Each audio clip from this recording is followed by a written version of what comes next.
හරි පුතේ බලන්න අදත් අඩුව සංඛ්‍යාවක් තමයි සම්බන්ධ වෙලා ඉන්නේ. ඒනත් මම පන්ති කරගෙන යනවා. මම රෙකෝඩින් එකක් දෙන්නම්. පුතේ බලන්න ගිය සතිය අපි ඉලෙක්ට්‍රොනික පාඩමේදී ට්‍රාන්සිස්ටරයක් කොයි වගේද නේද? ට්‍රාන්සිස්ටරයක සංකේතය මොකක්ද? ඊළඟදී ට්‍රාන්සිස්ටරයක වර්ධක ක්‍රියාව ආදර්ශනය කරන්න ක්‍රියාකාරකමක් ඔන්න ඔය කටුණු ටික තමයි කතා කරේ. එතකොට මම ආයසරයක් පොඩ්ඩක් මතක් කරන්නම්. ඉතින් දැන් මේ විදිහට p වර්ගයේ අර්ධ සන්නායක කැබල්ලකුයි np මෙන්න මේ විදිහට තියෙන්න අපි pn සංදි දෙකක් සහිත උපාංගයකට තමයි මේ ට්‍රාන්සිස්ටරයක් කියලා කියන්නේ. එතකොට මේ වගේ ට්‍රාන්සිස්ටරයකට කියන්නේ මොකක් කියලාද? PNP ට්‍රාන්සිස්ටරයක් කියලා. මේක කලෙක්ටර් බේස් එමීටර් නේද? එතකොට මේකේ ධාරාව ගලන්නේ කොහේ ඉඳලා කොහාටද? මේ කුහර ගමන් කරනවා P වල ඉඳලා N හරහා අනිත් P පැත්තට. එතකොට ඊට සාපේක්ෂව ධාරාව ගලන්නේ කොහාටද? මේකේ ධාරාව ගලන්නේ මේ දිශාවට නේ. එතකොට පුතේ බලන්න ඔයාලා රූප සටහන අඳගත්ත අපි ගිය සතියේ පොඩ්ඩක් පෙළ පොතක් පෙරලා ගන්නකො. හරිද? පෙළ පොතේ පිටු අංකය පෙරලා ගන්න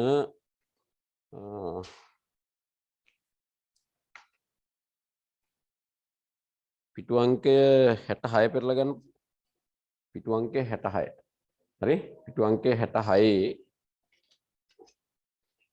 බලන්න ඔය රූප සටහන අපි එදා ලකුණු කරගත්තා.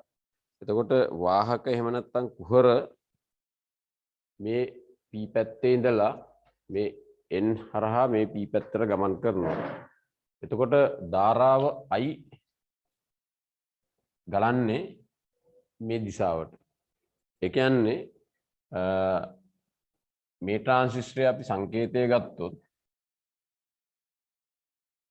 මෙන්න මෙහෙමනේ අපි ට්‍රාන්සිස්ටරේ සංකේතය අඳින්නේ. හරිද? මෙයා C, මෙයා B, මෙයා E. එතකොට පුතේ මේකේ අපි එහෙනම් ඒ ධාරාව ගලන එක පෙන්වන්නේ කොහොමද? මෙහාට යනවා කියන්නේ මෙන්න මේ විදිහටයි අපි ඊතලයේ ලකුණු කරන්නේ. එතකොට PNP ට්‍රාන්සිස්ටරයක සංකේතය එන්නේ ඔන්න ඔය විදිහට. මතකයි නේද? ගිය සතියේ අපි ඔන්න මේක අපි කතා කරා. ඊළඟදී NPN ට්‍රාන්සිස්ටරයක් වෙන්නේ කොහොමද? NPN ට්‍රාන්සිස්ටරයක දරුවෝ මේ N, මේ P, මේ N. හරි? එතකොට මේ බේස් මේක C කලෙක්ටර් සහ E එමීටර්.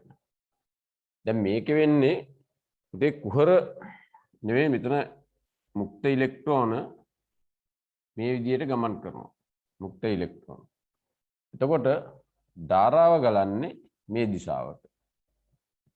ධාරාව ගලන්නේ. ඒ කියන්නේ ට්‍රාන්සිස්ටරේ අපි සංකේතය ගත්තොත් අර වගේමයි සංකේතයේ හැඩය එහෙම මෙයා B C E සංග්‍රාහකය පාදම විමෝචකය. එතකොට බලන්න දැන් ධාරාව මෙහෙමනේ එන්නේ. එතකොට ඒක අපි නිරූපණය කරන්නේ මේ විදිහට. එතකොට මේ NPN ට්‍රාන්සිස්ටර් එකක් මේක PNP ට්‍රාන්සිස්ටරේ සංකේතය. එතකොට පුතේ මේ විදිහට මේක නේද? මෙන්න මේ කාරණා දෙක අපි ගිය සතියේ කතා කරා. පුතේ පැහැදිලිව මතක තියාගන්න ඕන PNP ට්‍රාන්සිස්ටරයක කුහර ගමන් කරනවා මේ විදිහට. අපි ඒක නිරූපණය කරන හැටි. එතකොට සංකේතේ ඒක අපි අඳින්නේ දැන් මෙහෙම යනවා කියන්නේ E වලින් මෙහෙම ගිහිල්ලා තමයි ගමන් කරන්නේ C දක්වා.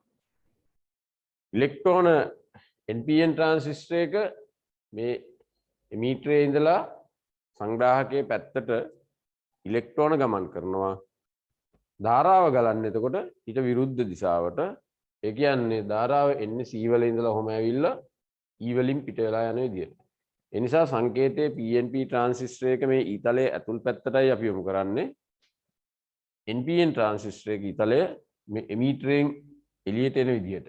කොහොම ඇවිල්ලා මේකෙන් එළියට එන විදිහට තමයි නිරූපණය කරන්නේ.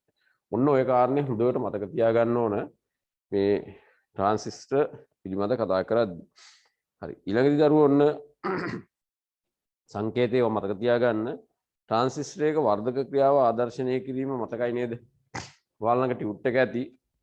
ඒකේ අපි කතා කරා දැන් ඔය පළවෙනි අවස්ථාවේ රූප සටහනේ මම මේක අඳින්න වෙයිද ඕනේ නේද? ස්විච් දෙකම විවෘතව තියද්දි අර L1 බල්බේ දැල් වෙන්නෙත් නැහැ. ඒ වගේම L2 දැල් වෙන්නෙත් නැහැ. ඊළඟදී S1 විවෘත කරලා S1 සංවෘත කරලා නේද? S1 සංවෘතයි S2 විවෘතයි තියෙන වෙලාවේදී L1 දැල් වෙනවා දීප්තිය අඩුයි. හැබැයි L2 දැල් වෙන්නෙත් නැහැ. ඒක දීප්තියකුත් නැහැ. ඊළඟදී S1 විවෘත කරලා S2 සංවෘත කරපුවාම L1 දැල්ුණෙත් නැහැ. පරිපථයේ සම්පූර්ණාට L2 දැල්ුණෙත් නැහැ. මොකද අර ප්‍රධාන පරිපථය තමයි පුතේ L1 බල්බේ තියෙන පරිපථය. ප්‍රතිදාන පරිපථය කියන්නේ අනිත් එක. ඒ කියන්නේ L2 බල්බේ සම්බන්ධ වෙලා තියෙන එක. එතකොට අර ප්‍රධාන පරිපථයේ කුඩා හෝ ධාරාවක් ගලනකොට විතරයි ප්‍රතිදාන පරිපථයේ ධාරාවක් ගලන්නේ. ඒ නිසා අනිවාර්යයෙන්ම S1 ස්විචය සංවෘතව තියද්දී තමයි S2 සංවෘත කළොත් L2 හරහා ධාරාවක් ගලන්නේ. එතකොට මේ ට්‍රාන්සිස්ටර් එක කරන්නේ අර ඔය ස්විච් දෙකම සංවෘතව තියෙන වෙලාවේදී L1 තුලින් ගලන කුඩා ධාරාව අන්න L2 දී වර්ධනය කරන විශාල ධාරාවක් බවට පත් කරනවා. ඒ නිසා තමයි L2 බල්බේ දීප්තිය වැඩි වෙන්නේ. එහෙනම් මේ වෙලාවේ ට්‍රාන්සිස්ටරය වර්ධකයක් විදිහට කටයුතු කරනවා. ඊට අමතරව ට්‍රාන්සිස්ටර් එක තවත් ක්‍රියාවක් ගැන අපි කතා කරා. අපිට මොකද්ද? ට්‍රාන්සිස්ටරය මේ වර්ධක ක්‍රියාවට අමතරව ඉටු කරන තව ක්‍රියාවක් ගැන කියන්න මට.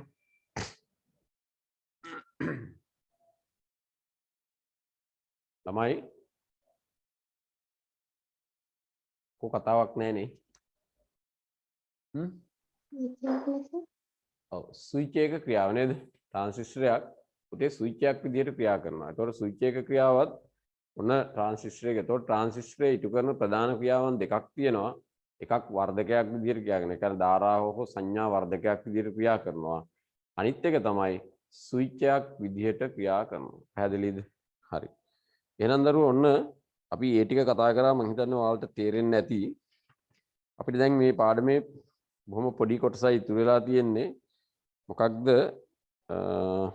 බලන්න අන්තිම පිටුවේ ටියුට් එකේ අන්තිම පිටුවේ ඔයාලට දීලා ඇති අඳුර වැටෙන විට ස්වයංක්‍රීයව ක්‍රියා කරන ස්විච් පරිපථයක් නිර්මාණය කිරීමට අවශ්‍ය විශේෂ උපාංගය කුමක්ද කියලා. හරි. පුතේ අඳුර වැටෙනකොට ක්‍රියාත්මක වෙන්න, ඒ කියන්නේ අඳුර වැටෙනකොට මොනවා හරි බල්බයක් දැල් වෙන්න. නේද? එහෙම ක්‍රියාත්මක වන පරිපථයක් හදන්න අපිට අවශ්‍ය වෙන උපකරණයක් තියෙනවා. අන්නේ උපකරණය කුමක්ද කියලායි අහන්නේ. මොකක්ද උපකරණය? 7 පන්තියේදීත් අපි ඉගෙන ගත්තා ඔය උපකරණය ගැන. බොහොම පුංචි උපකරණයක්. පුතේ මොකක්ද ඒකේ නම? ආලෝක සංවේදී ප්‍රතිරෝධකය කියලා එකක් ඔය 7 පන්තියේදීත් ඉගෙන ගත්තා. මෙහෙම පොඩි උපකරණයක්. මම ටිකක් ලොකුවට අඳින්නම් පේන්න තිහින්දා. මෙන්න මේ වගේ ටිකක් රවුම් හැඩේ තියෙන්නේ. මේක අපි සාමාන්‍යයෙන් ඔහොම තමයි දාලා පෙන්නන්නේ. මේකේ පුතේ අග්‍ර දෙකක් තියෙනවම හරිනේ. මේක මතට ආලෝකයේ වැටෙනහම ඕකේ ප්‍රතිරෝධය මොකද වෙන්නේ? ආලෝකයේ වැටෙනහම ඒකේ ප්‍රතිරෝධය වැඩි වෙනවා. ඒ කියන්නේ ආලෝකය ලැබුණාම තමයි ප්‍රතිරෝධය වැඩි වෙන්නේ. අඳුරේදී නෑ ආලෝකය ලැබෙනකොට ප්‍රතිරෝධය අඩු වෙනවා. අඳුරේදී ප්‍රතිරෝධය වැඩි වෙනවා නේ. හරි. මේ උපකරණයට කියන්නේ මොකක් කියලාද පුතේ? මේකට කියන්නේ ආලෝක සංවේදී ප්‍රතිරෝධකය. ඔන්න ඔය උපකරණයට ආලෝක සංවේදී ප්‍රතිරෝධකය අපි කෙටියෙන් කියන්නේ LDR කියලා. නේද? ඒ කියන්නේ මේකට ආලෝකය ලැබෙනකොට ආලෝකයට සංවේදී ප්‍රතිරෝධය වෙනස් වෙනවා. නේද? ආලෝක තීව්‍රතාවය අනුව ප්‍රතිරෝධය වෙනස් වෙනවා. මේක අපි හඳුන්වනවා ආලෝක සංවේදී ප්‍රතිරෝධකයක්. එහෙම නැත්නම් පුතේ මොකක් කියලාද? LDR එකක් කියලා. එහෙනම් ඒ උපාංගයට කියන්නේ මොකක් කියලාද? ආලෝක සංවේදී ප්‍රතිරෝධකය. එහෙමත් නැත්නම් LDR කියලා. හරි. ඊළඟදී පුතේ බලන්න දැන් LDR එක සාමාන්‍යයෙන් ස්වරූපය කොහොමද? LDR එකක් ක්‍රියාත්මක වෙන්නේ කොහොමද? හරිද? LDR එකක් පුතේ ක්‍රියාත්මක වෙන්නේ ඔයාලා පෙළපොත පෙරලා ගන්නකෝ පිටු අංකය 73. පිටු අංකය 73 පෙරලා ගන්න. හරිනේ? එතකොට අඳුර වැටෙනකොට ස්වයංක්‍රීයව ක්‍රියා කරන පරිපථයක් හදාගන්න අපි පාවිච්චි කරනවා ආලෝක සංවේදී ප්‍රතිරෝධකයක්. එහෙමත් නැත්නම් LED එකක්. මේ LED එක ක්‍රියාත්මක වෙන්නේ කොහොමද බලන්නකෝ. මේ උඩ පෘෂ්ඨයට මේකේ මෙන්න මේ පෘෂ්ඨයට ආලෝකය වැටෙනකොට ඕකේ ප්‍රතිරෝධය මොකද වෙන්නේ?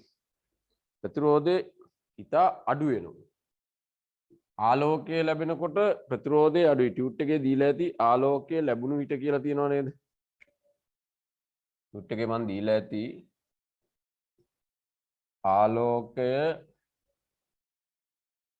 ලැබුණු විට. ඒ ආලෝකය ලැබුණු විට මේකේ ප්‍රතිරෝධය මොකද වෙන්නේ? ලියන්න ප්‍රතිරෝධය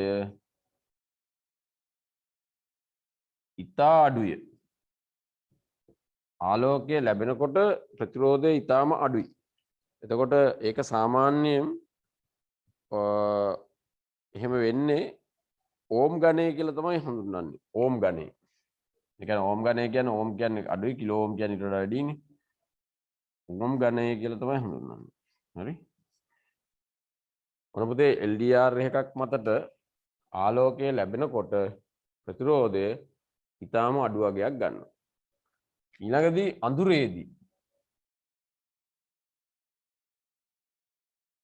අඳුරේදී මොකද වෙන්නේ? අඳුරේදී ප්‍රතිරෝධය ඉතා වැඩි. දැන් අඳුර වැටෙනකොට LDR එකක් අඳුර වෙනකොට පුතේ මොකද වෙන්නේ? ඒකේ ප්‍රතිරෝධය හුඟක් වැඩි. ඒක සාමාන්‍යයෙන් කිලෝ ඕම් 100 ගණය. ඒ කියන්නේ කිලෝ ඕම් 100 ගණය කියලා කියන්නේ. එතකොට ඕම් වලට වඩා කිලෝ ඕම් කියන්නේ විශාලයි. කිලෝ ඕම් 100 විතර ලොකු ප්‍රතිරෝධයක් එන්නේ. එතකොට මෙන්න මේ තමයි LDR එකක්. එහෙම නැත්නම් ආලෝක සංවේදී ප්‍රතිරෝධකයක් හැසිරෙන ආකාරය. පුතේ ඔය ටියුට් එකේ ඉස්සරහා ඉඩ තියෙනව නේද අර පරිපත සටහනක් ඇඳලා තියෙන්නේ. ඒ පරිපත සටහනට ඉස්සරහින් හතරස් කොටසක් ඉඩ තියෙනව නේද? මෙන්න මේ හරිය. මේ රූප සටහනට මේ හරිය ඉඩ තියෙනව නේද? මේ තියෙන්නේ. මෙන්න මේ හරිය රූප සටහන තියෙනවා. නේද? මේ හරිය රූප සටහන තියෙන්නේ. මේ පැත්තේ ඉඩ තියෙනවනේ. අන්නේ ඉඩේ ඔයාලා දල රූපයක් ඇදගන්න LDR එක.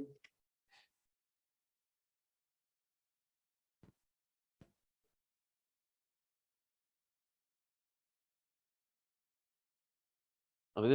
ඊට පස්සේ මේකේ සංකේතයත් ඇදගන්න. LDR එක සංකේතය මෙහෙම අඳින්නත් පුළුවන්. මේ විදිහට අඳින්නත් පුළුවන්. හරිද? එහෙම නැත්නම් මෙහෙම අඳින්නත් පුළුවන්. මෙන්න මේ විදිහට අඳින්නත් පුළුවන්.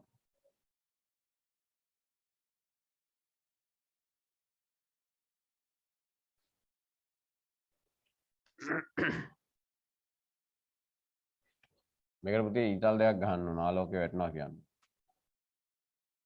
මේ ටිකත් ඔය ටික ඇඳගන්න මේවා ලියා ගන්න ඉඩක් තියලා තියෙනවා. මේ රූප සටහන මේ ටික ඇඳලා මේ සංකේත දෙකත් ඇඳගන්න ඔය දෙවිදිහටම පාවිච්චි කරනවා.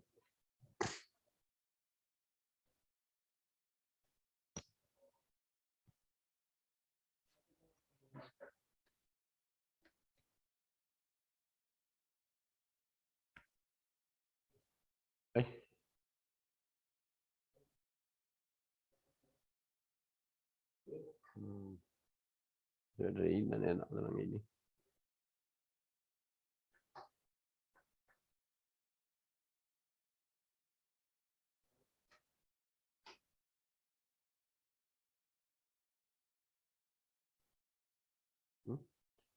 කැට තියෙන එක මෙහෙම ඇන්ගල් කරන්න හදමු. කැටත් පොඩ්ඩක් කොහොම ඇන්ගල් කරන්න හදමු. දැන් මෙහෙම තියෙන්නේ කානුවක තියෙන්නේ.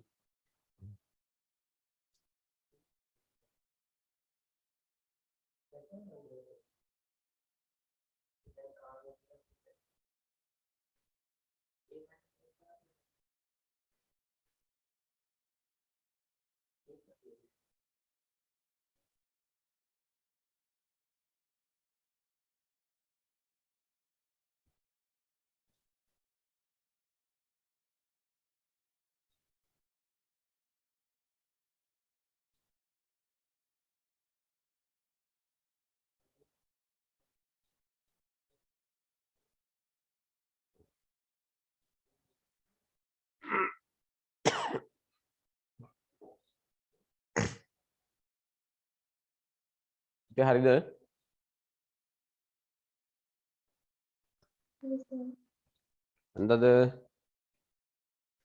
හරි. එතකොට පුතේ ඔන්න දැන් අපි බලමු මේ LDR එකක් සාමාන්‍යයෙන් ක්‍රියා කරන හැටි ඔයාලා 7 පන්තියේදී මේක ඉගෙනගෙන තියෙනවා. මතකද බලන්න? 7 දී මෙහෙම එකක් ඉගෙන ගත්තා කියලා මතකයිද? ඈ?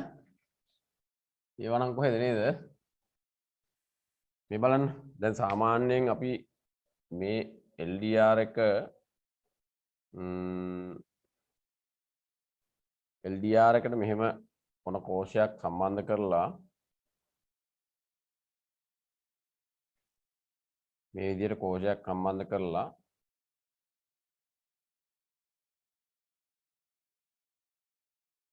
හරිද?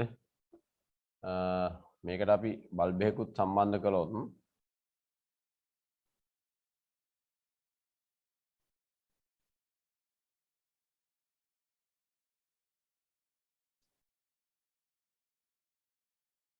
ඉතින් මෙහෙම සම්බන්ධ කරා කියලා හිතන්නකෝ. දැන් මේ වෙලාවේදී මේ බල්බය දැල්වෙනවද නැද්ද?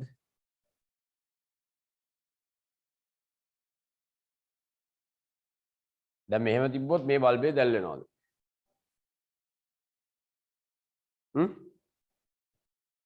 පුංචි කාලේ ඉගෙන ගත්ත එක මතක් කරගන්න. ඒව මතක නැත්නම් මම දැන් ඉගෙන ගන්න වෙනවා. හරිද? දැන් මේ විදිහට අපි පුතේ කෝෂයකට LDR එකක් සම්බන්ධ කරලා මේක LDR මේ තියෙන්නේ බල්බය මේ තියෙන්නේ කෝෂය. මහා ලොකු පරිපත්‍යයක් නෙවෙයි මේක සරල පරිපත්‍යයක් නේ. හරි? එතකොට මේ විදිහට සම්බන්ධ කරලා ඉවරලා හරිද? මේකට ආලෝකය වැටෙනකොට දැන් මොකද වෙන්නේ? ආලෝකය වැටෙනකොට මේ බල්බය දැල්වෙනවා. හරිද? ආලෝකය වැටෙනකොට මේ බල්බය දැල්වෙනවා. ඊළඟදී අපි මේ LDR එක ඇඟිල්ලෙන් වහලා මේක අඳුරු කරනකොට මේ බල්බය නිවිලා යනවා. එතකොට අන්න ආලෝකයේ සංවේදී ගුණය අපිට හඳුනා ගන්න පුළුවන් මේ විදිහට. මේ තමයි සාමාන්‍යයෙන් LDR එකක් වැඩ කරන හැටි. ආලෝකයේ වැටෙනකොට තමයි දැන් කෙලින්ම LDR එකක් විතරක් පාවිච්චි කරලා මේ ආලෝක සංවේදී ගුණය ප්‍රයෝජනයට ගන්න ගියොත් පුතේ දවල්ට තමයි බල්බය දැල්වෙන්නේ. සූර්යාලෝකයේ දවල්ටනේ තියෙන්නේ. එතකොට දවල්ට බල්බය දැල්වෙනවා. රෑ වෙනකොට නිවෙනවා. අපිට ඒක වැඩක් නැහැ නේ.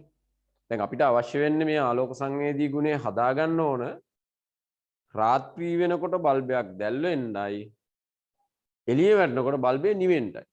නමුත් LDR එකක් සාමාන්‍යයෙන් ක්‍රියා කරන්නේ කොහොමද? ආලෝකය ලැබෙනකොට ප්‍රතිරෝධය අඩු වෙන්නේ. ප්‍රතිරෝධය අඩු වෙනකොට තමයි ධාරාව වැඩියෙන් ගලන්නේ. එහෙනම් ආලෝකය තියෙනකොට තමයි මේ බල්බය දැල්වෙන්නේ. දැන් මේ විදිහට තිබ්බොත් පුතේ මේ බල්බය දැල්වෙනවා. හැබැයි LDR එක අඳුරු කරපුවාම බල්බය නිවෙනවා.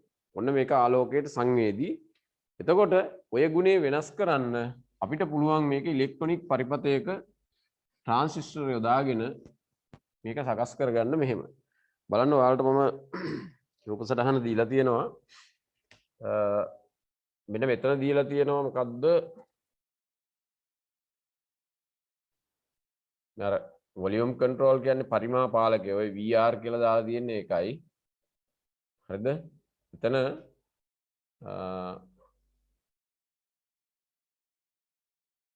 මේ අග්‍රේ 1 කියලා දීලා ඇති. මේක 2 කියලා දීලා තියෙනවා. මේ අග්‍රේ 3 කියලා දීලා තියෙනවා. හරි. ඊට පස්සේ පුතේ මෙහෙම ඇවිල්ලා මේක දානවා NPN ට්‍රාන්සිස්ටර් එක.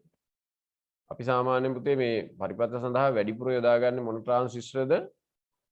NPN transistor. NPN ට්‍රාන්සිස්ටර් වැඩිපුර යොදා ගන්න හේතුවක් මම කියලා දෙයිලා ඇති කොයි වෙලේ හරි. කාට හරි මතකද? ගාක් මේ පරිපත්ත සඳහා PNP ට්‍රාන්සිස්ටර් වලට වැඩිය භාවිතා කරන්නේ NPN ට්‍රාන්සිස්ටර්. ඔයාලට කියන්න පුළුවන්ද ඒකට හේතුව මොකක්ද කියලා? කවුරු හරි එක්කෙනෙක් කියන්න පුතේ කවුද ඉන්නවද? ශ්වේතා ඉන්නවද?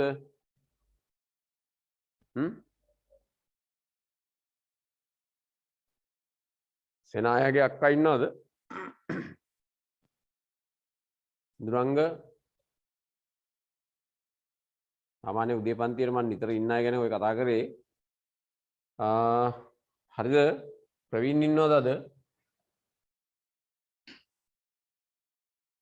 රෙකෝඩින් තිබුණාට කමක් නැහැ බය නැතුව කතා කරන්න මේ පුතේ බලන්න. එතකොට NPN ට්‍රාන්සිස්ටර් යොදා ගන්න හේතුව බහුලව පරිපත්ත සඳහා ඒ වගේ වේගවත් ක්‍රියාකාරීත්වය සොයාගෙන තියෙනවා. PNP ට්‍රාන්සිස්ටර් වලට වැඩිය වේගවත් ක්‍රියාකාරීත්වයක් NPN ට්‍රාන්සිස්ටර් වල තියෙනවායි කියන්නේ. නිසා තමයි NPN ට්‍රාන්සිස්ටර් මේ බහුලව යොදාගන්නේ. හරි? එතකොට මේකේ පුතේ මේ අග්‍රේ C අර මේකට තමයි අපි බල්බය සම්බන්ධ කරගන්නේ. මෙන්න මේ විදිහට ওই පරිපතේ එනවා. ඊළඟට මෙතෙන්ද අපි කෝෂ දෙක සම්බන්ධ කරනවා මේ අතට. එහෙම ඊළඟදී මේක මේ විදිහට සම්බන්ධ කරලා මෙහෙම සම්බන්ධ කරනවා. හරි? දැන් මෙන්න මෙතන තමයි LDR එක සම්බන්ධ කරන්නේ මෙන්න මෙතෙන්. බලන්න. ඔයාලගේ පෙළපොතේ රූප සටහනත් එක්කත් බලන්න. හරි. ඔන්න ඔහම මේක මෙතෙන්ට සම්බන්ධ වෙනවා. එතකොට මේ C, මෙයා B, මෙයා E. හරිද? මෙතන තියෙන්නේ LDR. එක සංකේතය අර මේකට ආලෝකය එන පෙන්වන්න ඕන. මේ තියෙන පුතේ බල්බය. බල්බයට අපි B කියලා ගමුකෝ. ඔන්න මම තිබ්බා. රයිට්. දැන් පුතේ වෙන්නේ මෙහෙමයි. අපි මේක සකස් කරගන්නේ හොඳට බලන්නකෝ. දැන් මේ LDR එක මේ විදිහට ඉස්සලා පරිපතේ හදාගන්න. මෙතන තියෙනවා පුතේ පරිමාපාලකය. පරිමාපාලකය කියන්නේ අර වොලියුම් කන්ට්‍රෝල් එක. ඔයගොල්ලෝ දන්නවනේ අර රේඩියෝ වල එහෙම තියෙන වොලියුම් කන්ට්‍රෝල් එකෙන්නේ එන්න ශබ්දේ වැඩි වෙන්නේ. අර මෙහෙම ඔතන දැල්ලෙන බල්බයකුත් ඇති 0 1 2 3 4 5 6 7 8 9 ඔය විදිහට අංක ගහලා ඇති 5 6 7 8 9 ඔය වගේ පුතේ දැන් ඔයාලගේ ඔය සෙටප් වල එහෙම ඔය ලොකු කැසට් වල එහෙම මේ විදිහේ තියෙනවා වොලියුම් කන්ට්‍රෝල් කියලා එකක්. මේකෙන් තමයි ශබ්දේ වැඩි කරන්නේ. මේක සාමාන්‍යයෙන් මට කියන්නේ මේක ශබ්දේ වැඩි වෙන්නේ කොයි පැත්තට කරකවනකොටද? වාමාවර්තව කරකවනකොටද දක්ෂිනාවර්තව කරකවනකොටද? වොලියුම් කන්ට්‍රෝල් එකේ ශබ්දේ වැඩි වෙන්නේ කොයි පැත්තට කරකවනකොටද ළමයි? මෙහෙම කරකවනකොට නේද? ඒ කියන්නේ දක්ෂිනාවර්තව ඔරලෝසුවේ කටු කරගෙන පැත්තනේ. දක්ෂිනාවර්තව කරකවනකොට තමයි මේ එකේ ඉන්ඩෙන් ශබ්දේ වැඩි වෙන්නේ. ෆෑන් එක බලන්නකෝ. අලගාර බිත්තියේ තියෙන ෆෑන් එක හරි මේ මොනවාද ටේබල් හරි එහෙම නැත්නම් අපි කරකවන්නේ ෆෑන් එකේ සීලින් ෆෑන් වල අර පෙට්ටියක් වගේ ගහලා තියෙනවා කරකවන්න තියෙන නොබ් එක. එක කරකවනකොට කොයි පැත්තට කරකවනකොටද මේක කැරකෙන වේගය වැඩි වෙන්නේ? ළමයි කතා කරන්න. කොයි පැත්තට කරකවනකොටද කැරකෙන වේගය වැඩි වෙන්නේ? මේ වගේ දක්ෂිනාවර්තව කරකවද්දි නේද? මේ අතර කරකවන තමයි කැරකෙන වේගය වැඩි වෙන්නේ.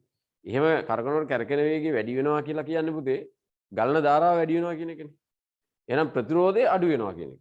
දැන් මේ පරිමාපාලකයක් එහෙම නැත්නම් VR කියලා කියන්නේ පරිමාපාලකය. මේක විචල්්‍ය ප්‍රතිරෝධකයක්. එතකොට වොලියුම් කන්ට්‍රෝල් එක පුතේ වෙන්නේ වොලියුම් කන්ට්‍රෝල් තමයි විචල්්‍ය ප්‍රතිරෝධකය. මේ අතර කරකවනකොට සද්ද වැඩි වෙනවා කියන්නේ ගලන ධාරාව වැඩි වෙනවා. ඒ කියන්නේ ප්‍රතිරෝධය අඩු වෙනවා. වාමාවර්තව කරකවනකොට ආපහු මේ පැත්තට කරකවනකොට ප්‍රතිරෝධය වැඩි වෙනවා ගලන ධාරාව අඩු වෙනවා. ඔන්න ඔය විදිහට තමයි ඔය පරිමාපාලකය වැඩ කරන්නේ. දැන් පුතේ මේ පරිපථයේදී අපි කරගන්නේ මෙහෙමයි. හරිද? මේ LDR එක අඳුරු කරනවා. හොඳට අහගන්න. LDR එක අඳුරු කරලා මේ පරිමාපාලකයේ සීරු මාරු කරනවා මෙන්න මේ බල්බය දැල් වෙනකම්. තේරුණාද? දැන් ඔන්න මේක අපි කළු කඩදාසියකින් හරි ඇඟිල්ලෙන් හරි LDR එකේ උඩ පෘෂ්ඨය වහලා මේ පරිමාපාලකයේ සීරු මාරු කරගන්නවා මෙන්න මේ බල්බය දැල් වෙන තෙක්. ඊට පස්සේ ඔන්න දැන් අපේ පරිපථයේ මේ විදිහට හදලා එහෙම කරාගෙන තියාගෙන දැන් මොකද කරන්නේ? අන්න අඳුර වැටෙනකොට මේකට අඳුර වැටෙනකොට දැන් මොකද වෙන්නේ? මේ බල්බේ දැල් වෙනවා. අපිට පුළුවන් දැන් අපි හිතමු යන්තම් අඳුර වෙනකොට බල්බේ දැල්වීම පටන් ගන්න ඕන නම් මේක අපි යන්තම් අඳුරු කරනවා. හදවතම සොතටම වහන්න යන්තම් අඳුරු කරලා ඒ මොහොතේ මේ බල්බේ දැල්වෙන තෙක් මෙන්න මේ පරිමාපාලකයේ සීරු මාරු කරනවා. කරකලා හදා ගන්නවා බල්බේ දැල්වෙන තෙක්. හදාගෙන දැන් මේ පරිපථය අන්න එළියේ තිබ්බහම යන්තම් අඳුරු වැටිගෙන එනකොට මේ බල්බේ දැන් දැල්වෙන්න පටන් ගන්නවා. ඊට පස්සේ ආලෝකය වැටෙනකොට මේ බල්බේ නිවෙනවා. දැන් පුතේ ඔය විශේෂයෙන්ම අපේ ගේට්ටු කණු වලට දැන් ඔයගොල්ලෝ දන්නවද නගරයේ තියෙන අලුතෙන් සවි කරලා තියෙන වීථි ලාම්පු අර මැද ලොකු කණු හයි කරලා හදලා තියෙන්නේ. මෙන්න මේ වගේ දෙපැත්තට අර ලොකු කණු මෙම ලොකු කණු හදලා ඒවත් අපේ මිනිස්සු වාහන හප්පලා කඩනවා. මෙන්න මේ ලස්සන හැඩයකුත් තියෙනවා වගේ. ඕහම මෙහෙම මේ වගේ තමයි ලයිට් එක තියෙන්නේ. දැකලා තියෙනවද පුතේ? වීදි ලාම්පු කුරුණෑගල නගරයේ තියෙන අර මැද හයි කරලා තියෙනවා මෙහෙම කණු. එතකොට දැන් මේ වගේ බලන්න දැන් මේ වගේ විශේෂත්වය තමයි මෙතන තියෙන්නේ මේ ක්‍රමයේ තියෙන්නේ. මේවා දල්වන්න දැන් අර ඉස්සර නම් අර හෙන්ඩුව වගේ උපකරණයක් කරගෙන ලයිට් දාන්න ස්විච් දාන්න වෙන මිනිස්සෙක් යනවා බයිසිකලේ පැදගෙන. දැන් එහෙම නැහැ. මේ ලයිට් හදලා තියෙන්නේ පුතේ මෙන්න මේ වගේ පරිපථයක් සහිතව තමයි මේක හදලා තියෙන්නේ. ඊට අමතරව සූර්ය කෝෂ කට්ටලයකුත් හයි කරලා තියෙනවා. එතකොට මේ සූර්ය කෝෂයේ මගෙන් මේ අන විදුලිය නිපදවා ගන්නවා. ඒ විදුලිය නිපදවලා ගබඩා කර ගන්නවා. රාත්‍රී වෙනකොට මේ වගේ පරිපථයකින් මොකද වෙන්නේ? මේක ඉබේම අඳුර වැටෙනකොට දැල් වෙනවා. ආයි එළිය වැටෙනකොට නිවෙනවා. අන්න අර LDR එක ආලෝක සංවේදී ගුණය ඔන්න ඔය විදිහට ප්‍රයෝජනයට ගන්නවා.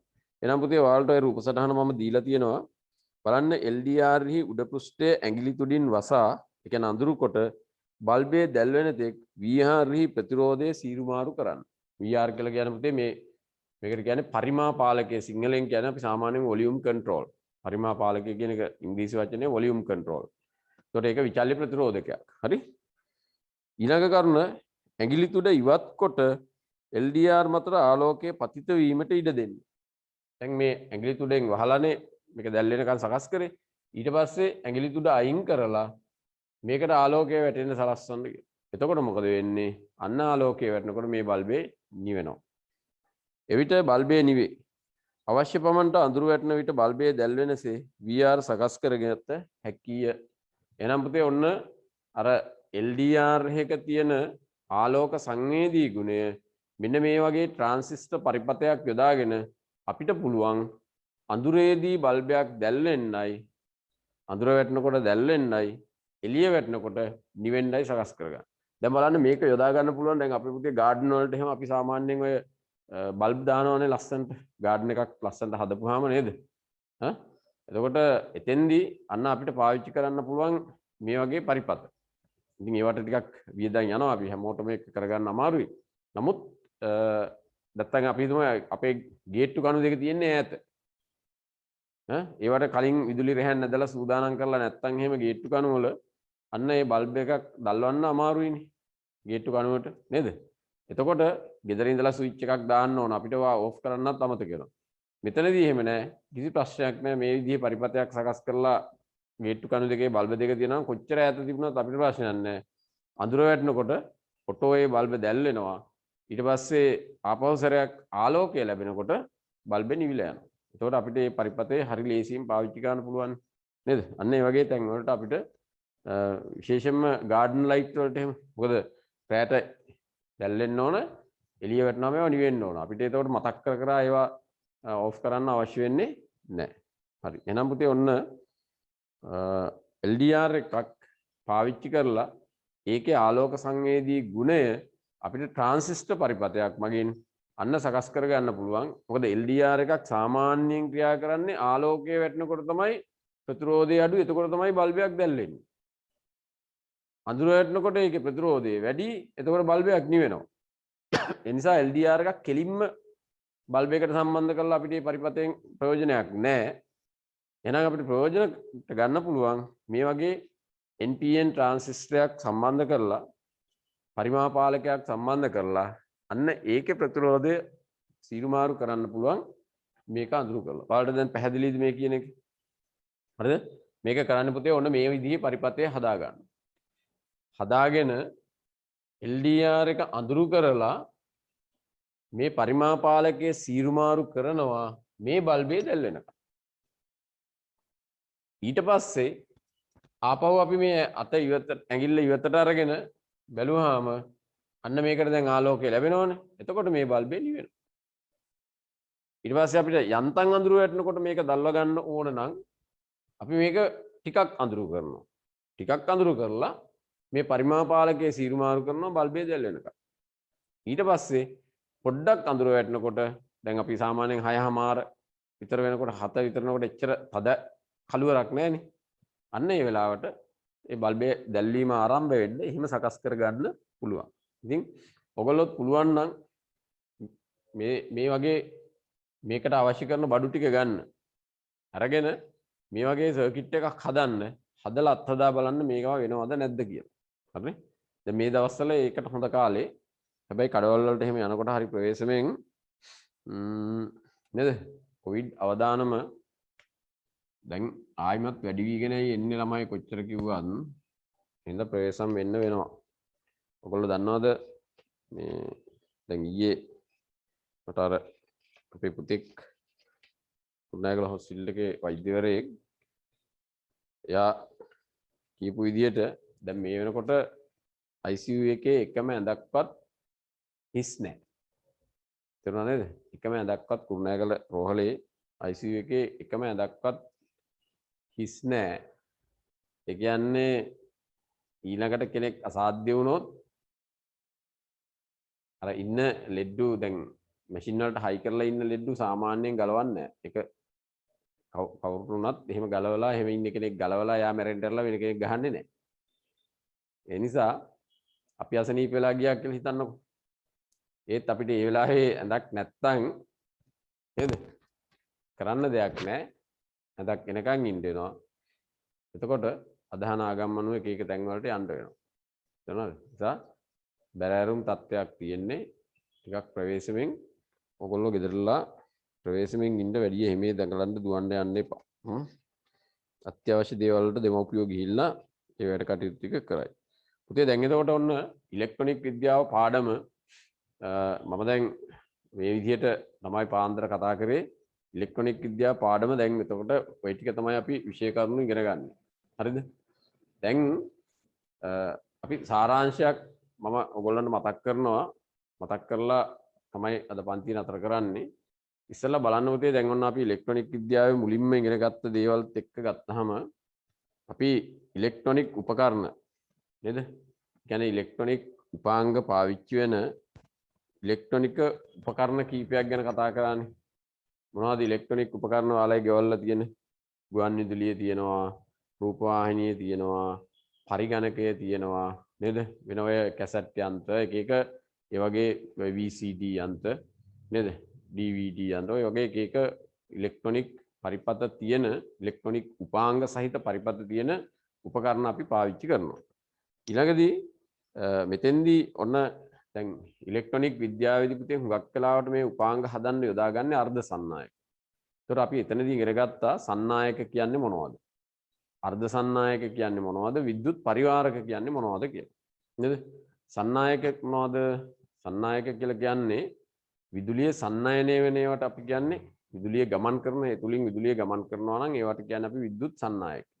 විද්‍යුත් සන්නායක විදියට ක්‍රියා කරන්නේ බොහොමයක් ලෝහ ඔය මිනිරන් වගේ නේද? කාබන් වල ස්වරූපයක් වෙන අලෝහයක් වෙන මිනිරන් විදුලිය සන්නායනය කරනවා. එතකොට මේ ලෝහවල පුතේ වැඩිපුර නිදහස් ඉලෙක්ට්‍රෝන තියෙනවා. නිදහස් ඉලෙක්ට්‍රෝන වලට අපි කිව්වේ මුක්ත ඉලෙක්ට්‍රෝන කියලා. එතකොට නිදහස් ඉලෙක්ට්‍රෝන වැඩිපුර තියෙන හින්දා අන්න ඉලෙක්ට්‍රෝන ධාරාවක් විදිහට සකස් වෙලා සන්නායක තුලින් විදුලිය ගමන් කරනවා. නේද? ලෝහ තුලින්. ඊළඟදී අර්ධ සන්නායක කියලා කියන්නේ නිදහස් ඉලෙක්ට්‍රෝන සුළු ප්‍රමාණයක් තියෙනවා. යම් ප්‍රමාණයක් විදුලිය සන්නායනය කරන එක. හොඳටම විදුලිය සන්නායනය කරන්න නේද? සුළු ප්‍රමාණයක් විදුලිය සන්නායනය කරනවා. විද්‍යුත් පරිවාරක කිව්වහම ඒ වගේ පුතේ නිදහස් ඉලෙක්ට්‍රෝන එමත් නැත්නම් මුක්ත ඉලෙක්ට්‍රෝන නැහැ. මේ මුක්ත ඉලෙක්ට්‍රෝන නැති නිසා ඒවා විදුලිය සන්නායනය කරන්නේ නැහැ. එතකොට ඔන්න ඔය විදිහට සන්නායක, අර්ධ සන්නායක සහ විද්‍යුත් පරිවාරක පිළිබඳව අපි කතා කරලා තියෙනවා. ඊළඟට පුතේ ඔන්න දැන් අර්ධ සන්නායක මූලද්‍රව්‍ය දෙකක් අපි ඉගෙන ගන්නවානේ. මොනවද ඒ අර්ධ සන්නායක මූලද්‍රව්‍ය දෙක කවුරු හරි කියන්න මට? තමයි අර්ධ සන්නායක මූලද්‍රව්‍ය දෙක මොනවද? කොයිදින් කතා කරන්නේ?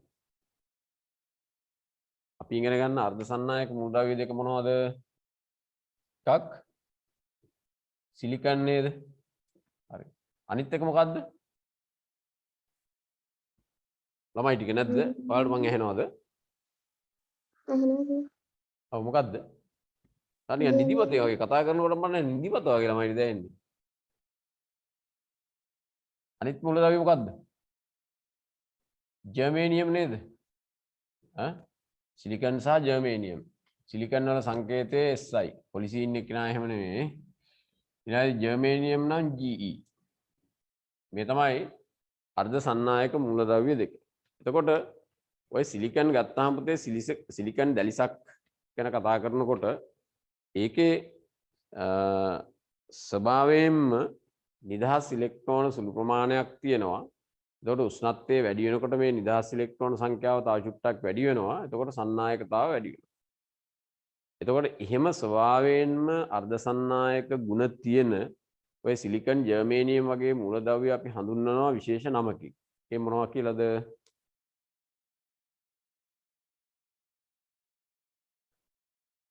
ඒවට කියන්නේ නිසග අර්ධ සන්නායක කියලා. මොනවා කියලාද කියන්නේ?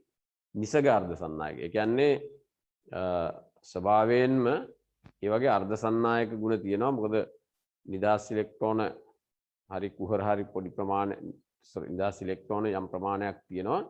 ඒ නිසා ඒවට අපි කියනවා නිසග අර්ධ සන්නායක කියලා. ඊළඟදී මේ නිසග අර්ධ සන්නායක වලට පුතේ ආවර්තාවගුවේ තුන්වෙනි කාණ්ඩේ හරි ආවර්තාවගුවේ තුන්වෙනි කාණ්ඩේ හෝ දැන් තුන්වෙනි කාණ්ඩේ නම් තියෙනවානේ බෝරෝන් ඇලුමිනියම් වගේ මූලද්‍රව්‍ය. ඊළඟදී එහෙමත් නැත්නම් ආවර්තාවගුවේ පස්වෙනි කාණ්ඩේ මොනවද ඔය ආසනික් නේද? මේ වගේ ෆොස්ෆරස් වගේ මූලද්‍රව්‍යයක් ගන්නවා. මේ වගේ මූලද්‍රව්‍ය සුළු ප්‍රමාණයක් මිශ්‍ර කරලා. ඒ කියන්නේ සිලිකන් හෝ ජර්මේනියම් සමග ආවර්තාවගුවේ තුන්වෙනි කාණ්ඩේ හෝ පස්වෙනි කාණ්ඩේ මූලද්‍රව්‍ය සුළු ප්‍රමාණයක් මිශ්‍ර කරනවාට වචනයක් කිව්වා අපි. මොනවා කරනවා කියලාද කියන්නේ පුතේ ඒකට? මාත්‍රණය කරනවා. මාත්‍රණය කරන. බොහොම හොඳයි. ඒකට කියන්නේ මාත්‍රණය කරනවායි කියලා.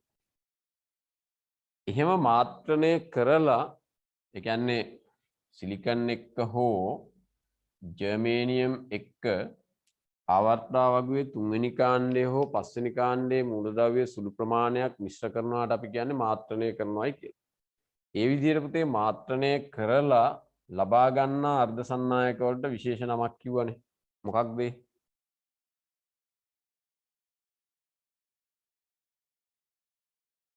මොකක් කියලාද කිව්වේ? ඕන් කතා කරන්න. බාහ්‍ය අර්ධ සන්නායක කියලා නේද? අන්න ඒවට කියන්නේ අපි බාහ්‍ය අර්ධ සන්නායක කියලා. එතකොට මේ මාත්‍රණය කරන්න යොදාගන්නේ තුන්වෙනි කාණ්ඩයේ මූලද්‍රව්‍ය නම්. තුන්වෙනි කාණ්ඩයේ මූලද්‍රව්‍ය නම් මේ මාත්‍රණය සඳහා යොදාගන්නේ.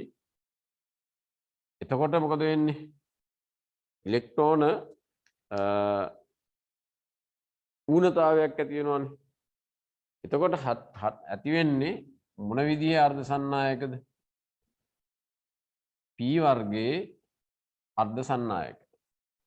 ඊළඟදී පස්වෙනි කාණ්ඩයේ මූලද්‍රව්‍යයත් එක්ක මාත්‍රණය කරොත් පස්වෙනි කාණ්ඩයේ මූලද්‍රව්‍ය සමග මාත්‍රණය කළොත් පුතේ මොකද වෙන්නේ? එතකොට ඉලෙක්ට්‍රෝනයක් ගානේ වැඩි වෙනවනේ.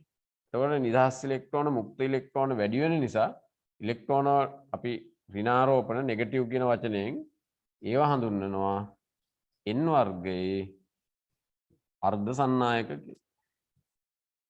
අපි මේවා ලස්සනට දැලිසක් එහෙම හොඳට ඇඳගත්තා. දැන් මම ඒවා අඳින්න යන්නේ. මම මේ ඔයගොල්ලන්ට සරලව මතක් කරේ.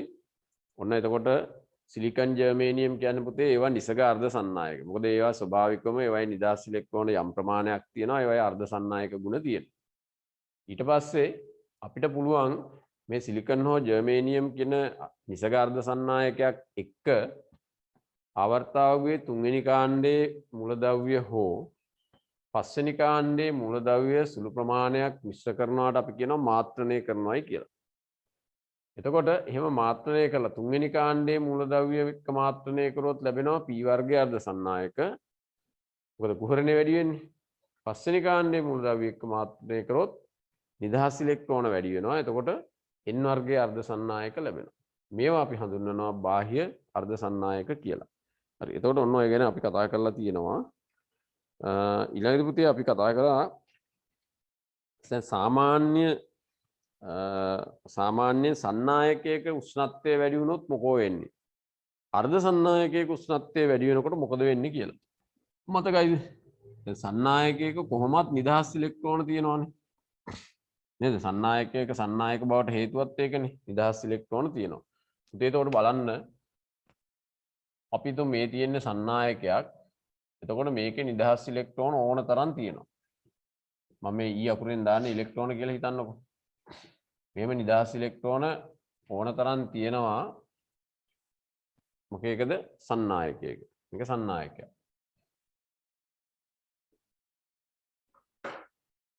එතකොට මේ සන්නායකයක් රත් කරනකොට මම මේ ඉතල වලින් පෙන්නන්නේ මේ රත් කිරීම කියන්න. රත් කිරීම එහෙම නැත්නම් රත් වීම. පුතේ දැන් මොනවා හරි පරිපථයකට සම්බන්ධ කරපුවාම සන්නායකයක් ඒක රත් වෙනකොට අර නිදහස් ඉලෙක්ට්‍රෝන තවත් ටිකක් වැඩි වෙලා මේ නිදහස් ඉලෙක්ට්‍රෝන චලනය වෙන්න පටන් ගන්නවා මේ ලැබෙන තාප ශක්තිය නිසා. එතකොට මේවා අතර ගැටුම් ඇති වෙනවා. ඒ ගැටුම් ඇති වෙනකොට විදුලිය ගමන් කිරීමට බාධාවක් ඇති වෙනවා. ඒ කියන්නේ ප්‍රතිරෝධය වැඩි වෙනවා. ඒ නිසා මතක තියාගන්න සන්නායකයක් රත් වුණොත් ඒ තුලින් ගලන ධාරාව අඩු වෙනවා. ඒකට හේතුව මොකක්ද? මේ ඉලෙක්ට්‍රෝන නිදහස් ඉලෙක්ට්‍රෝන අතර ඇති වෙන ගැටුම් නිසා ප්‍රතිරෝධය වැඩි වෙනවා. ඒතකොට සන්නායකයක් රත් වෙන්න හොඳ නැහැ. සන්නායකයක් රත් වෙනවා කියන්නේ ප්‍රතිරෝධය වැඩි වෙනවා. ඒ කියන්නේ ඒ තුලින් ගලන ධාරාව අඩු වෙනවා. හරි? හැබැයි අර්ධ සන්නායකයක උට වඩා ටිකක් වෙනස්. අර්ධ සන්නායකයක් නම් පුතේ ඒකේ නිදහස් ඉලෙක්ට්‍රෝන ටිකයිනේ තියෙන්නේ. නිදහස් ඉලෙක්ට්‍රෝන චුට්ටයි තියෙන්නේ. මේක හිතන්නකෝ අර්ධ සන්නායක කියලා. එතකොට අර්ධ සන්නායකයක් රත් වෙනකොට අන්න නිදහස් ඉලෙක්ට්‍රෝන ප්‍රමාණය තව චුට්ටක් වැඩි වෙනවා. එතකොට ඒකේ සන්නායක බව වැඩි වෙනවා. ඔන්න එතකොට මතක තියාගන්න ඕන සන්නායකයක් රත් වුණොත් මොකද වෙන්නේ? ප්‍රතිරෝධය වැඩි වෙනවා. ගලන ධාරාව ඒ තුලින් අඩු වෙනවා. හැබැයි අර්ධ සන්නායකයක් රත් වෙනකොට ප්‍රතිරෝධය අඩු වෙනවා. ඒ තුලින් ගලන ධාරාව අර මුලින් තිබ්බට වඩා ටිකක් වැඩි වෙනවා. ඔන්න ඒ කාරණේ මතක තියාගන්න ඕන. හරි. ඊළඟ පුතේ අපි කතා කරා pn සංදියක් කියන්නේ මොකක්ද කියලා. p වර්ගයේ අර්ධ සන්නායක කැබැල්ලකුත් n වර්ගයේ අර්ධ සන්නායක කැබැල්ලකුත් නේද? විශේෂ ක්‍රමයකට සම්බන්ධ කරපුවාම අන්න ඒ ලැබෙන සංදියට අපි කියනවා pn සංදියක් කියලා. එතකොට pn සංදියක අනිවාර්යෙන් අර හායිත ප්‍රදේශයක් හට ගන්නවා p සහ n වර්ගයේ අර්ධ සන්නායක දෙකක් සම්බන්ධ කළවහම. දැන් සාමාන්‍ය ලෝහ සංදියකුයි සාමාන්‍ය ලෝහ සංදිය. පුතේ සාමාන්‍ය ලෝහ සංදියක් ගත්තහම මේ විදියට ලෝහ දෙකක් පෑහුවොත් අපි මෙහෙම තියලා හරිද? මේක යකඩ මේකත් යකඩනේ. එතකොට යකඩ කෑලි දෙකක් ඔන්න එකට පෑහුවා කියලා හිතන්නකො. දැන් මොකද වෙන්නේ? දැන් කිසි ප්‍රශ්නයක් නැහැ මේ සාමාන්‍ය ලෝහ සංධියකදී අපි මේකට විදුලිය සම්බන්ධ කරපුවාම පැත්ත ධන මේ පැත්ත ඍණ කියලා කියනකො. දැන් මොකද වෙන්නේ? මේකේ මේ පැත්තටත් ධාරාව ගලනවා මේ පැත්තටත් ධාරාව ගලනවා. හරි? දෙපැත්තටම ධාරාව ගලනවා. සාමාන්‍ය ලෝහ සංධියක. හැබැයි PN සංධියක ඕක ඊට වඩා වෙනස් වෙනවා. PN සංධියක පුතේ දැන් අපි හිතමු මේ පැත්ත P නම් මේ පැත්ත N නම් PN සංධියක මේ විදිහ අර කොටසක් හැදෙනවා හායිත පෙදෙස කියලා. අපි මේ පැත්තට ධන සම්බන්ධ කරලා මේ පැත්තට ඍණ සම්බන්ධ කරොත් ඔන්න ධාරාව ගලනවා මේ හායිත පෙදෙස පටු වෙලා. හැබැයි අර සාමාන්‍ය සංධියක වගේ දෙපැත්තටම ධාරාව ගලන්නේ නැහැ.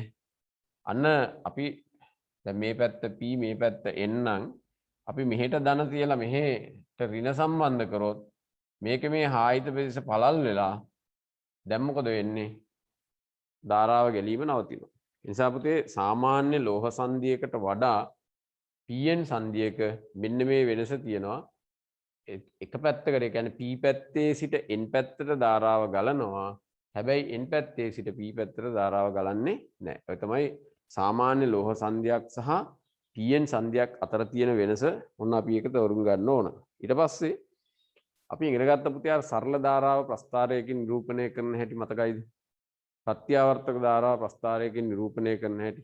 ඊළඟ මේ අපි ඩයෝඩය යොදා ගන්නවා පුතේ මොනවා සඳහාද? PN සංධි එකක් තියෙන උපාංගයට කියන්නේ ඩයෝඩය කියලා.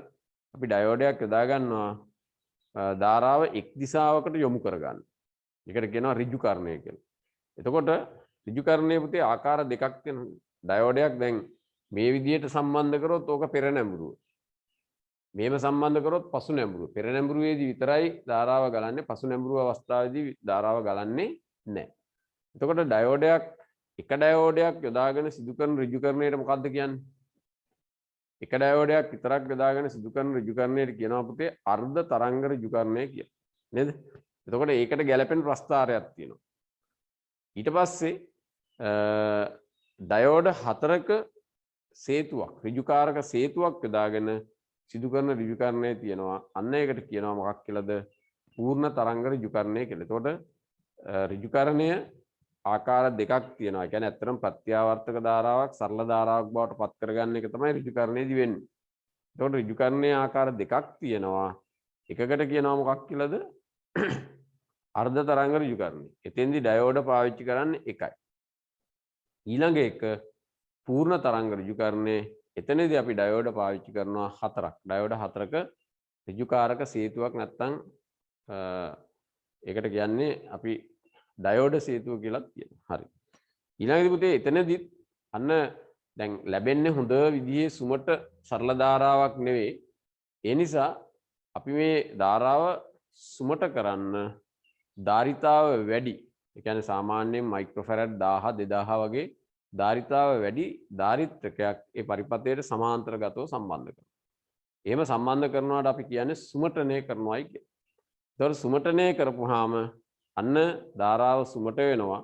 ඒ අවස්ථා දෙකටත් ප්‍රස්ථාර දෙකක් තියෙනවා.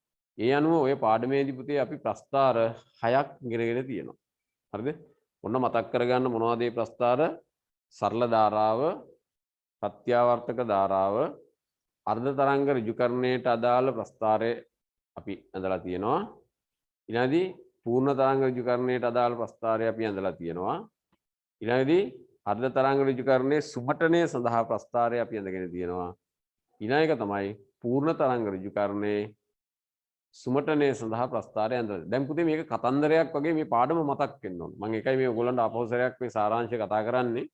එතකොට ওই විදිහට අපිට මේක ඔලුවට එන්න ඕනේ.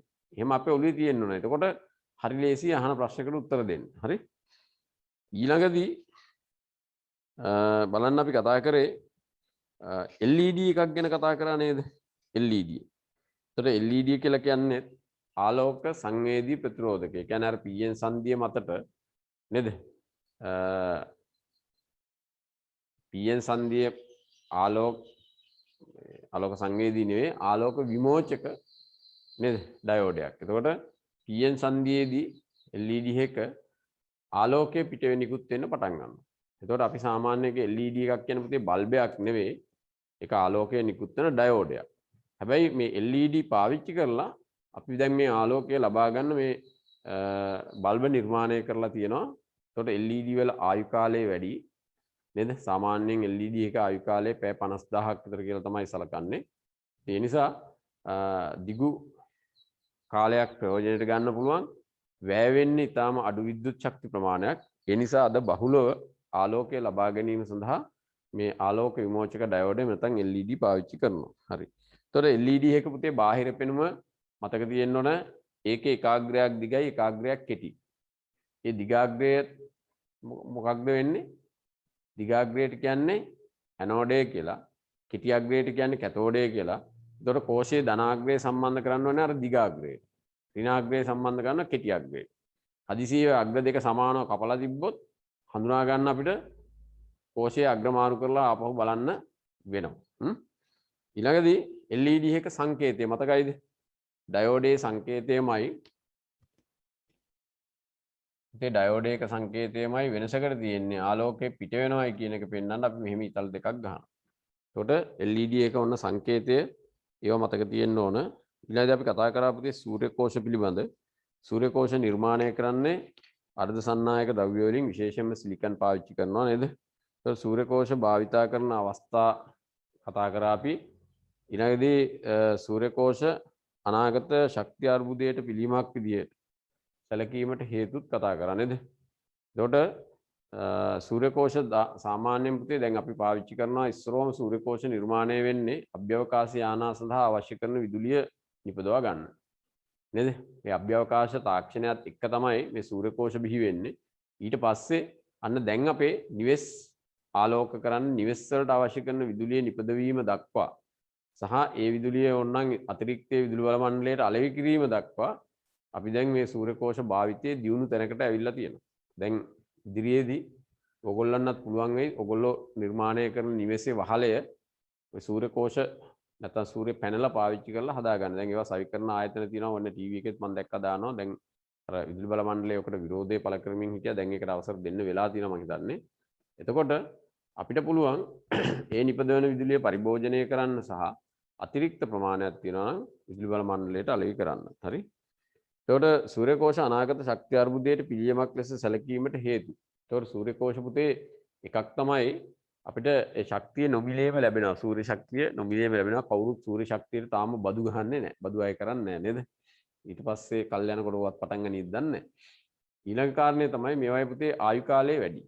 හරිද? අනිත් එක තමයි පරිසර දූෂණය අඩුයි. පරිසර දූෂක මොනවත් එකතු වෙන. දැන් සූර්ය කෝෂ පැනලා සවිකරනකොට අවුරුදු 25ක 30ක විතර වගකීමක් දෙනවා. ඒවා සවිකරන ආයතන. ඒ නිසා ඒ කියන්නේ ආයු කාලය කොහොමත් දිගයිනේ. රයිට්. ඊළඟට පුතේ අපි ට්‍රාන්සිස්ටර් ගැන කතා කරේ. ට්‍රාන්සිස්ටර් පිළිබඳව නම් මම අද අපවසරයක් මුලින් ඉඳලා අග දක්වාම කියලා දුන්නා. රයිට්. එතකොට පුතේ ඔන්න ඉලෙක්ට්‍රොනික විද්‍යාව පාඩම මෙතනින් අවසන් වෙනවා. හරිද? එතකොට ඔයාලට දැන් ඉලෙක්ට්‍රොනික විද්‍යාව පාඩම අමාරුයි කියලා කතා කරාට ඔයාලට මේ තියෙන වීඩියෝ නැවත නැවත බලලත් ඒ කරුණු ඉගෙන ගන්න පුළුවන්. හැබැයි එකක් පෙළපොත හොඳට කියවන්න. හරිද? මම දැන් උතනින් අවශ්‍යම කරන කරුණු ටික එළියට අරගෙන තමයි මේ පාඩම කතා කරේ. ඒතකොට පෙළපොතත් කියව ගන්න. ඊට පස්සේ මම දුන්න මේ ටියුට් එකත් එක්ක ඔය කියලා දුන්න කරුණුත් ග්‍රහණය කරගන්න. ඔයාලට ඒවල තියෙන වීඩියෝ එකත් නැවත නැවත කීප වතාවක් මේ එකත් නරඹලා මේ අපහු තේරුම් ගන්න. ඊළඟ පුතේ අද මම අද පාඩම නම් මෙතනින් නතර කරනවා. ඊට පස්සේ ඔයාලට පාන්දර කරන්නේ මොන පාඩමද කියලා මම ටිකක් කල්පනා කරා. ටිකක් ලේසි පාඩම් මේ විදිහට කරමුද කියලා. එතකොට කාටවත් ලොකු ප්‍රශ්නයක් නැහැ. වීඩියෝ එකත් එන නිසා ඔයගොල්ලන්ට බලලා තේරුම් ගන්න පුළුවන්. එහෙම කරමු කියලා හිතුවේ. එතකොට ඔන්න දැන් අදට මම පන්තිය මෙතනින් නතර කරනවා. මම ඊළඟ සතියේ කියන්නම් පාන්දර පන්තියේ කොයි පාඩමද කරන්න කියලා. ඒ අනුව ඔන්න අපි වැඩ කටයුතු කරමු. එහෙනම් සියලු දෙනාටම සුබ දවසක් වේවා.